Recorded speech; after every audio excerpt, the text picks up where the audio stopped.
A conflict is when something on any page or tab is changed in different ways in both the source branch and the base branch.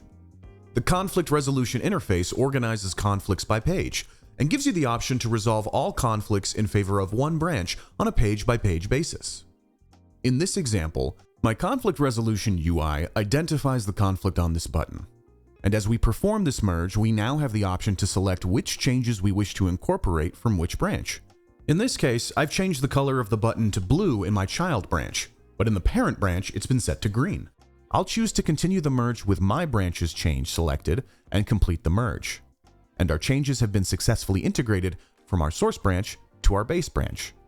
And now that I know that my child branch doesn't have any problematic conflicts with my parent branch, I can proceed with safely merging my changes up the hierarchy until they're in main and ready for deployment. This all becomes especially useful when many conflicts arise across multiple pages or even between tabs. The UI will allow me to investigate each and every conflict as needed, or I can just resolve the conflicts in favor of one branch for any given page. You can think of the entire merge flow as an opportunity to preview the result of the merge before we complete it. If I'm actually not happy with how things are looking, I can cancel the merge at any time without any consequences.